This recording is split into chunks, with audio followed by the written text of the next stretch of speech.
So what is mastering? What's up, music meeples? My name is Kendra, and today we are talking about the mastering process for your independent music.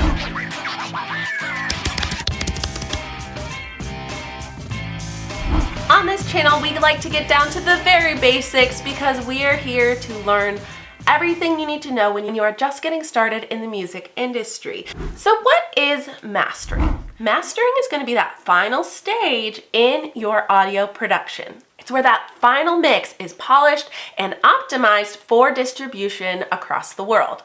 The goal of mastering is to make sure that the track is balanced, cohesive, that it is professional on the playback of all different devices, whether your audience is listening on headphones, whether it's a larger speaker, whether it's in the car radio. You want to make sure that your audio is going to have the ideal polished sound that you want it to, and mastering ensures that it's going to have that polished sound across all playback systems. Now that we know what mastering is, let's talk about some of the key features of mastering. Some of the things that the audio engineer is going to do to the track when you hire someone to master your music. Now that we know what mastering is, let's talk about the key objectives of mastering, meaning what is it that you want to have happen from the moment that you are done recording the mix to the moment that you release. There's a whole process in the middle. What is the goal for that process? What are the key things they're going to do? Let's go through them.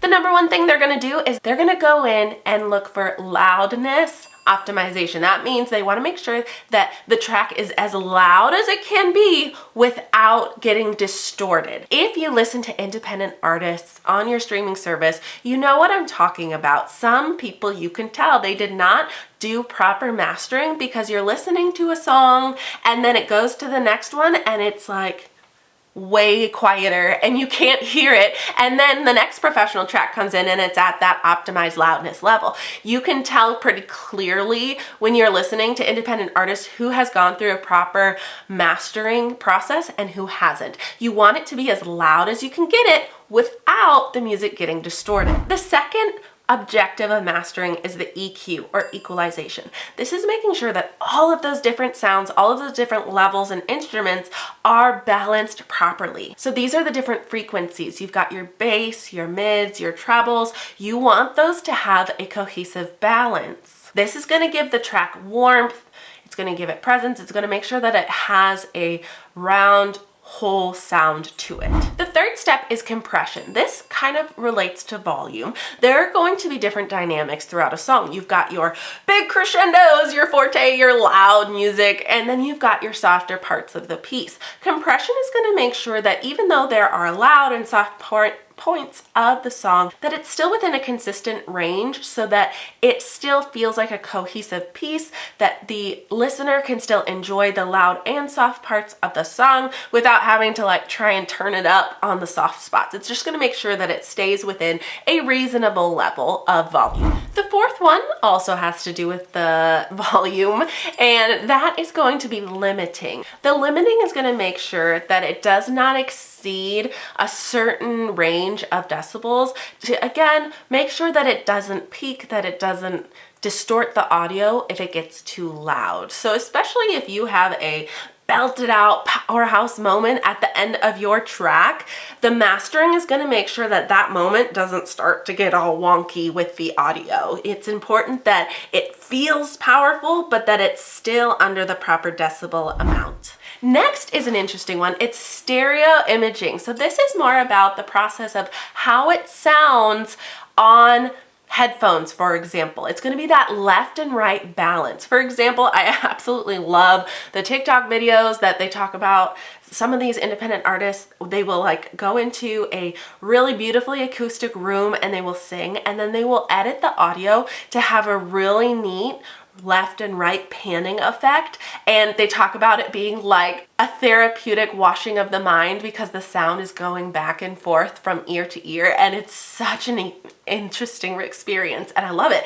And that's something that you can do during the stereo imaging, where you decide what's going to be coming out of left, what's coming out of right, how is it all influenced in the listener experience, specifically when they're using headphones, or if you're using a phone, it'll be like top to bottom, so you kind of have to rotate the phone to get that effect. But yeah, it's very neat effect that you can include and that you can manipulate in the mastering process. Another objective of the mastering process is going to be called what's called harmonic excitement. This is the process of audio engineering where you're going to provide richness to the tone, richness to the track by incorporating different frequencies that will have a harmonic effect on the voice and on the instruments. Harmonic exciters work by providing additional frequencies within the track that are going to complement what's already there to just make it feel fuller and richer overall. This is going to help if you find that one of the frequencies really needs a little bit more oomph to it. If, let's say, the bass frequencies just aren't coming through as strong or as warm as you would like, you can add additional frequencies, you can add these exciters to really bulk up that range of the song. And the last step of mastering is preparing the track for distribution on different platforms. For example, making sure that you're in the right file format for CD production, for vinyl printing, for releasing digitally.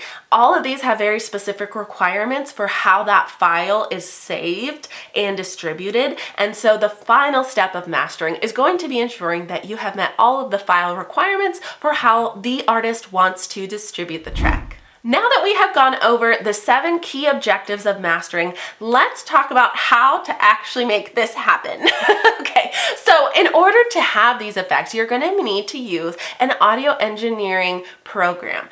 When you are first getting into the mastering process, you're going to come across these terms. So DAW, D-A-W, is a digital audio workspace. This is where you are going to actually be editing and working with the audio on your computer. For example, Logic Pro is an example of the go-to DAW for Mac users. So the DAW is going to be the program on your computer where you are actually editing and working with the audio tracks, building the composition. The other term that you're going to come across often is plugins. The plugin is the software component that goes with the DAW. So you have your key program, that is the digital audio workspace where you're building the track. Plugins are going to be a little extra bit that you can upload into the software to have special effects on the audio. For example, if you wanted to have an equalization plugin, that's something you can add into your workspace. If you want to add those harmonic excitements, there's plugins for those. So each of these steps that we already went over for mastering, you will use different plugins to achieve each of those sounds. Another example of a plugin would be like auto-tune, right? Like you have your big workspace, you have your tracks that you're editing, and you're going to use auto-tune to sort of manipulate and affect the sounds within the track. So all of these different plugins, you could have 10 different plugins on one track, each doing something different to help master the track. And there you have it.